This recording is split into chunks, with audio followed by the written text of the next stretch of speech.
Isaac.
Isaac Peral, la ilusión como proyecto.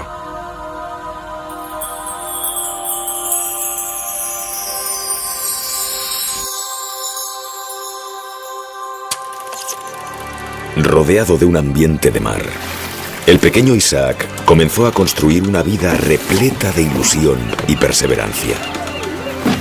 La ciudad de Cartagena, ubicada en la costa sureste de la región de Murcia, acunó así la historia de quien sería el Gran Peral, inventor del primer submarino de autopropulsión eléctrica.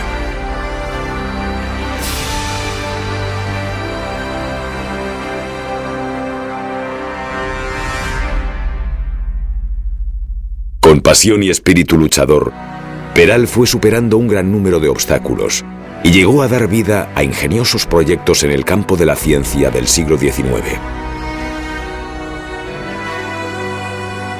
Pero sobre todo, Isaac Peral fue motivo de orgullo para España cuando deslumbró al mundo de la navegación con su trascendente invento.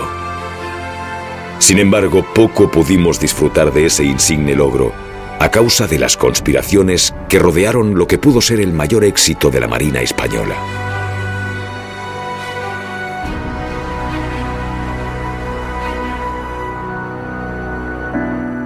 Nacido en 1851, Isaac Peral vivió en Cartagena sus primeros 8 años, en una casa del Callejón de Zorrilla. Su padre era capitán de marina, lo que seguramente fue una influencia decisiva en la vida del joven.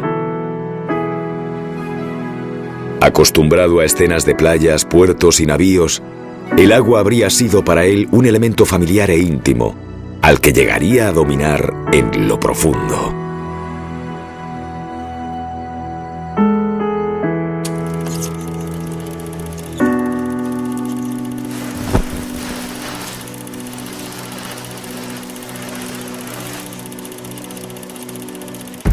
En 1859, la familia Peral se traslada a San Fernando, Cádiz, nuevo destino de su padre. Allí Isaac ingresó como su hermano en el Colegio Naval Militar de San Carlos, para comenzar la carrera en la Marina con solo 14 años. Peral se aplicó con esfuerzo y firmeza, y en poco tiempo obtuvo la distinción de guardiamarina.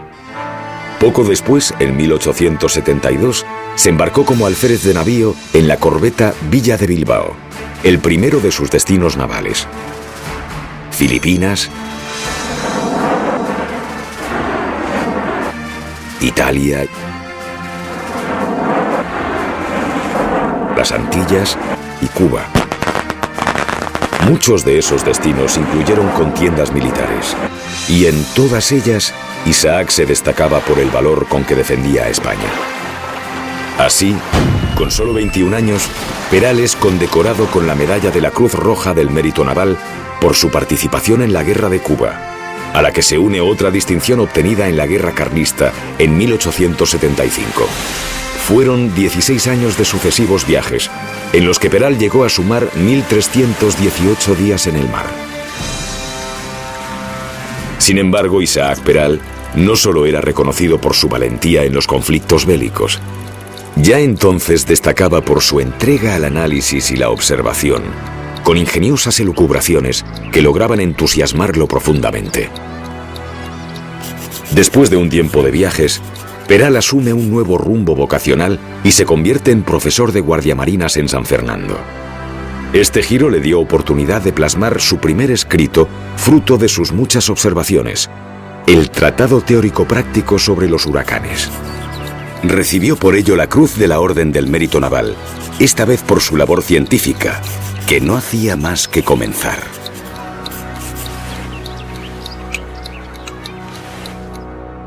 En esta época, contando con 25 años, Peral contrae matrimonio con María del Carmen Cencio, hija de un médico de la Armada.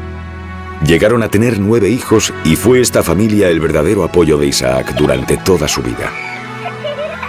En 1880, Isaac asciende a teniente de navío, lo que le llevará a realizar nuevos viajes que se alternan con trabajos científicos como ingeniero.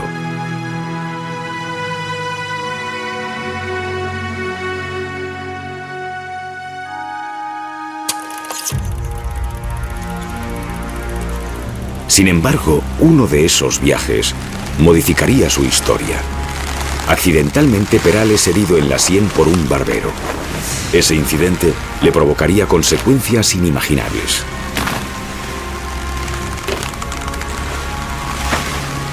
Debido a este malestar cada vez mayor, Peral regresó a España en diciembre de 1882 y se retiró definitivamente de la navegación.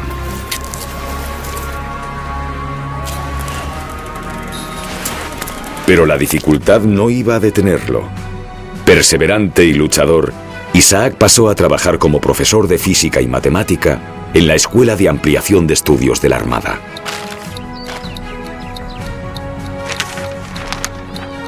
El inventor que había en él latía con entusiasmo y no se iba a dejar abatir por la enfermedad.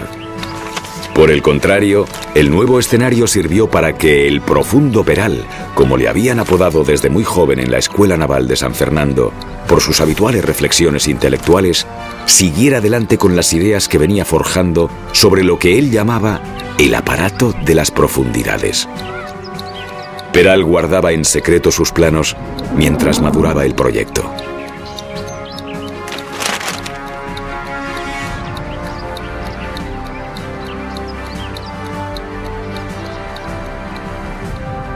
Pero el 25 de agosto de 1885, el cañonero alemán Iltis entró en las Islas Carolinas, propiedad de España, izando la bandera de su país. Este incidente, que podía haber llevado a una guerra y que finalmente se zanjó por vía diplomática, hizo que Peral, imbuido de espíritu patriota, enviase sus planes al Ministerio de Marina con una carta confidencial. El ministro Pezuela detectó enseguida la genialidad de la idea y mandó llamar a Peral a Madrid, quien emprendió el viaje en tren hacia esa ciudad de inmediato. Por fin, lo que había sido un dibujo en el papel podría convertirse en realidad. Al llegar a Madrid y frente a un buen número de expertos, Peral explicaría su invento y conseguiría la aprobación para comenzar a fabricar el submarino. Con su invento, Peral superaba el gran reto de la navegación militar. El suyo sería el primer submarino que incorporaba un sistema de lanzamiento de torpedos bajo el mar. El invento del cartagenero era el arma de guerra perfecta, que pronto levantaría la atención del resto del mundo y despertaría su fama. Así, en 1885, se destinó un presupuesto inicial de 5.000 pesetas que sirvió para adquirir el material necesario. Superando sus problemas de salud, el inventor se ocupó personalmente de su compra. Los aparatos ópticos en París, accesorios y torpedos en Berlín, acumuladores de electricidad en Bruselas, los aceros, motores y hélices en Londres, además del tubo lanzatorpedos. A pesar de las suspicacias del nuevo ministro de Marina Berenguer, que por celos e intereses políticos empezaba a conspirar contra él, Peral consigue montar el primer torpedero submarino en 1887. Contaba con la confianza y el entusiasmo de la reina regente María Cristina, quien le había otorgado una nueva dotación de 600.000 pesetas.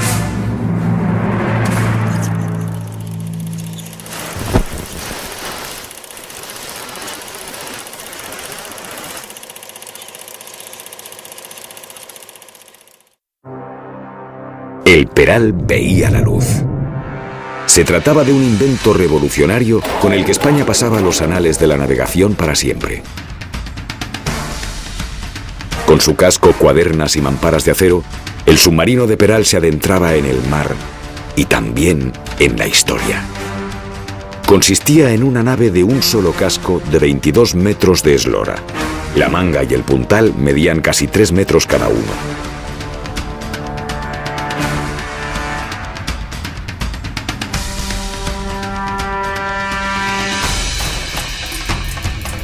Para impulsarse, el submarino incorporaría al final de sus pruebas 2 motores eléctricos con los que movía 2 hélices gemelas en la cola del aparato. Con ello podía alcanzar una velocidad de hasta 10 nudos. La energía eléctrica para todo el aparato era suministrada por una batería de 613 elementos que pesaba 30 toneladas.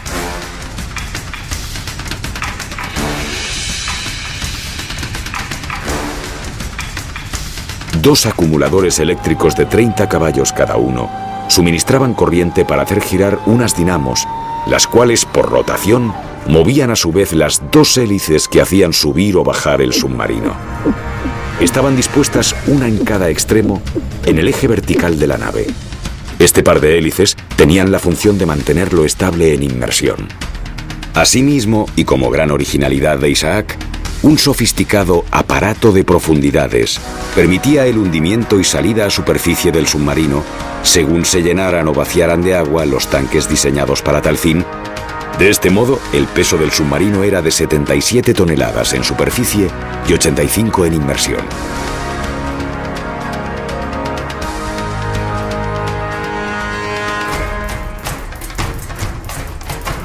El Peral, como pronto se le llamó al primer submarino de la historia preparado para fines bélicos, llevaba 2 torpedos dispuestos en un tubo de lanzamiento en la proa.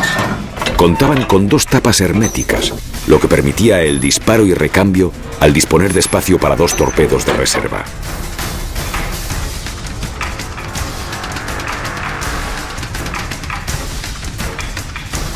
La dotación militar prevista era de 12 hombres, con oxígeno para varias horas, ya que contaba con un mecanismo para regenerar el aire al pasarlo por un purificador que eliminaba el dióxido de carbono.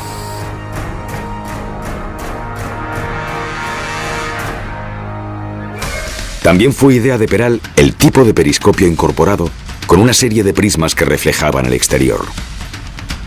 Por primera vez, un aparato podía funcionar con autonomía debajo del agua, garantizando el suministro de oxígeno. Todo gracias al ingenio de Peral, que había aplicado sus descubrimientos relacionados con el acumulador eléctrico a un sumergible. Era la primera vez que se construía en el arsenal de Cádiz una nave de metal.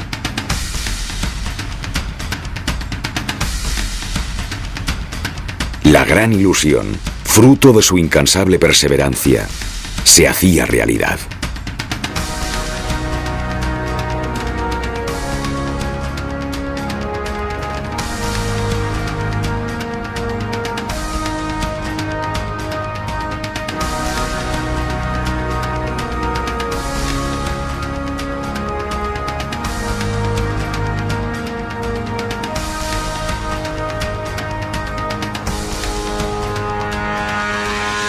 Con todo preparado, el día 8 de septiembre de 1888, a las 14:35, el submarino fue botado en el arsenal de la Carraca, en San Fernando.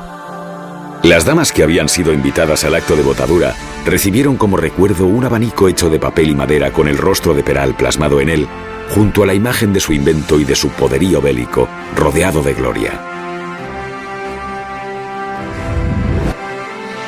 Para ese entonces la fama del cartagenero era enorme en toda España. Una multitud se había concentrado para ver la primera gran prueba y aplaudir al inventor.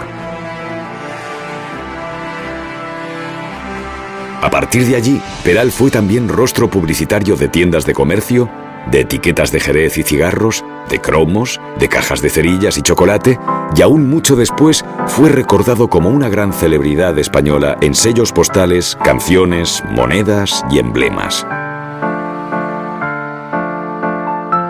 En todos los casos su imagen estaba asociada al honor, el patriotismo y el éxito nacional, símbolo de la recuperación de España en el escenario internacional.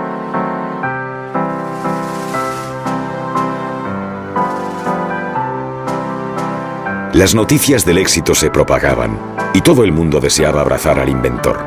La reina regente María Cristina le dio muestras de reconocimiento e incluso de cariño, y hasta le regaló un sable de honor que había pertenecido a Alfonso XII.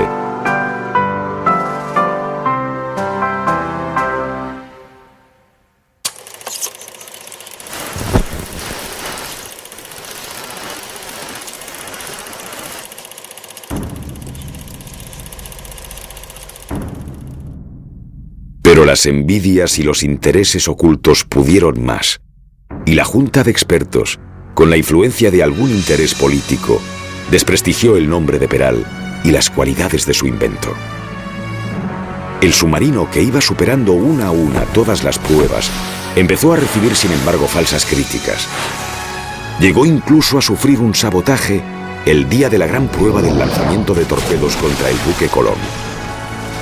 Por aquel entonces, Peral estaba a punto de conseguir un lugar de diputado en Cádiz, que también interesaba al hijo del ministro Berenguer. Así, inexplicables intrigas políticas se sucedieron, y la Junta Técnica emitió un agrio informe que afirmaba que el submarino había defraudado la expectativa y que sus deficiencias eran tales que la nave construida no servía para nada. Más preocupados por sus celos que por el bien de España, los responsables dejaron al descubierto los escritos de Peral y se dice que algún país extranjero tuvo acceso a ellos. Lo cierto es que poco más tarde, pero en el mismo año de la botadura del Peral, Francia inauguraba un submarino de casi idéntica construcción que el ideado por el español en 1885. ¿Casualidad? Peral, defraudado, solicitó la baja de la Armada y se apartó de la Marina en 1891. Ante las críticas injustas que se vertían sobre él, intentó defenderse con un manifiesto que solo un pequeño diario aceptó publicar. Hoy hablo, pues, y hablo con pena, porque desearía que lo que va a leerse no hubiera sido necesario escribirlo. Ofrecí al gobierno mis ideas sin que me guiase otro móvil que contribuir al engrandecimiento de mi patria. Se han cometido verdaderas inconveniencias lamentables y ya irremediables, y me han inferido pública y oficialmente agravios que no creo haber merecido. Pero Isaac sabría seguir adelante. Su vocación inventora era el motor de su energía, y su ilusión estaba puesta ahora en nuevos proyectos, a los que se entregaba con igual pasión. Instalado en Madrid, en 1892 creó su propia empresa de electricidad y patentó diversos aparatos eléctricos como el acumulador. Gracias a Peral nacieron los primeros tendidos de electricidad que hubo en España. Sus inventos llamaban la atención y eran solicitados desde el extranjero. Suyo fue también el primer prototipo de la ametralladora eléctrica usada en la Primera Guerra Mundial.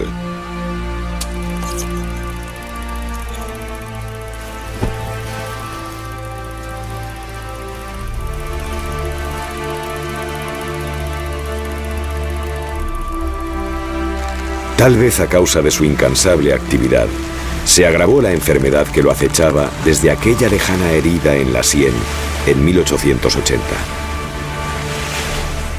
15 años después, en 1895, Isaac se trasladó con su mujer a Berlín para recibir una intervención de urgencia.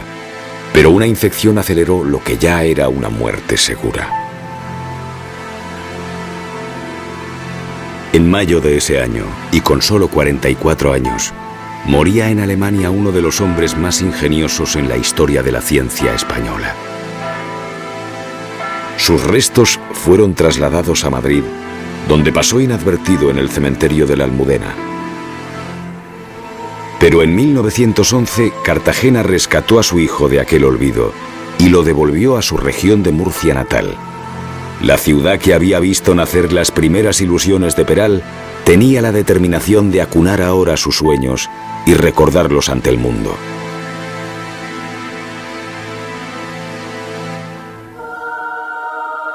Con ocasión del traslado de los restos, Carmen Cencio, viuda de Peral, decía: aunque siento infinitamente que dejen de estar cerca de donde yo estoy, los cedo a los cartageneros con cariño, en la seguridad de que tendrán siempre una plegaria para su alma y un recuerdo para su tumba. En 1927 se construyó para él un mausoleo en el cementerio de Nuestra Señora de los Remedios, donde descansa hasta el día de hoy bajo un monumento en su memoria. Más tarde, en 1928, el submarino Peral fue trasladado también a la misma ciudad para estar cerca de su creador. Y en 1965 se lo ubicó definitivamente en el Paseo Marítimo, donde exhibe orgulloso su apellido cartagenero. El puerto de su ciudad le regala cada día la misma brisa que vio nacer, sin saberlo entonces, la ilusión de ese gran proyecto.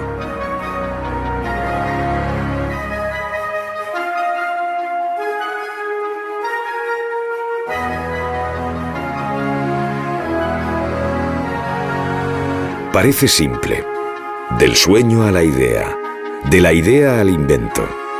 Sin embargo, nada fue tan sencillo. Por eso la herencia de Isaac Peral es mucho más poderosa que el submarino. Es el recuerdo permanente de que los grandes proyectos humanos dependen tanto del ingenio como del coraje, la perseverancia y el entusiasmo. Y Peral lo sabía. Sabía mejor que nadie que solo soñando desde lo más hondo llegaría a dominar el mar profundo.